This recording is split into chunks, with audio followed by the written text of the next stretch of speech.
The Hunger Games is a popular trilogy set in a futuristic dystopian world called Panem.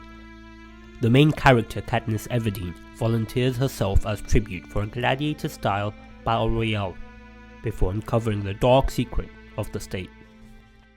Happy Hunger Games!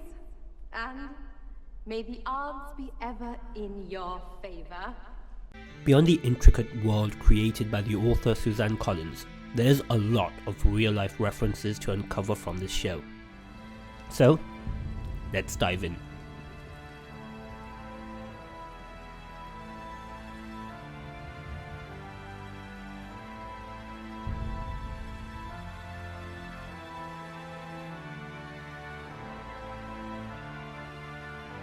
The games themselves are heavily inspired by the Roman gladiator games, where combatants fought to the death for public entertainment. Just as in ancient Rome, where many gladiators were slaves or criminals, the tributes here are often from oppressed districts and are forced to participate in a deadly spectacle. Katniss and Peter's efforts to win over the crowd in order to stay alive are a reminder of the crowd's power in ancient Rome to signal life or death for a gladiator. The name Panem comes from the Latin phrase which means bread and circuses.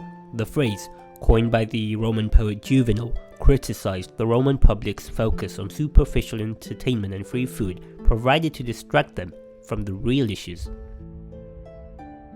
The bread and circuses consisted of huge handouts of grain to the public and the staging of massive costly games that could last for weeks. In the Hunger Games, the capital uses the annual games as a form of control, offering the spectacle to distract and pacify the people. Many characters in the Hunger Games have names that reference Imperial Rome. For example, President Coriolanus Snow shares his name with a Roman general, and Seneca Crane, the head game maker, is named after the famous philosopher.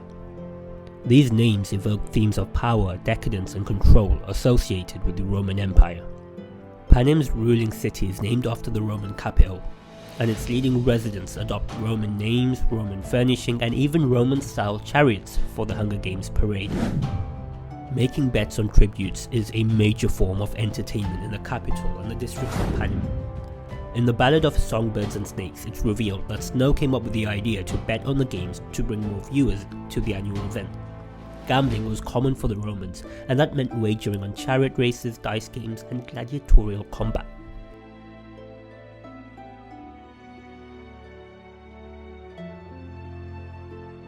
The reaping and the sending of tributes to the Hunger Games parallels the Greek myth of Theseus and the Minotaur. In the myth, Athens had to send young people to be sacrificed to the Minotaur. Katniss can be seen as a modern Theseus, by volunteering to take her sister's place and ultimately seeks to overthrow the oppressive system. Similarly, Theseus, with the help of Minos's daughter, found his way through the labyrinth and killed the Minotaur. In doing so, he saved Athens from the terrible sacrifice of its youth and became the king and unifier of the nation. The revolution in the districts against the capital mirrors the French Revolution, with the oppressed masses rising against the ruling elite. The stark contrast between the luxurious life of the capital and the harsh realities of the districts also echoes the disparities between the French aristocracy and the common people before the revolution. People are starving in 12. Here they're just throwing it up to stuff more in. There are also similarities with the Spartacus and slave revolts.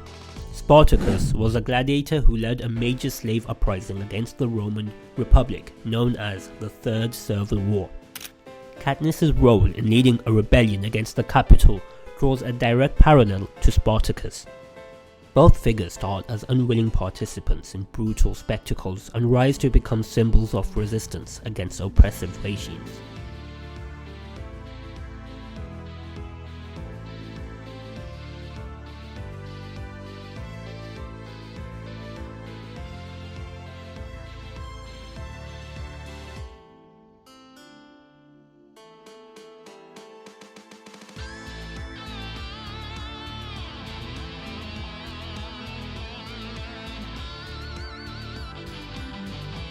So, that wraps up this video.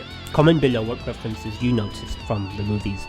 If you enjoyed this video, then let me know by liking it, and if there's another movie or show you want me to cover, let me know, and I'll see you in the next one.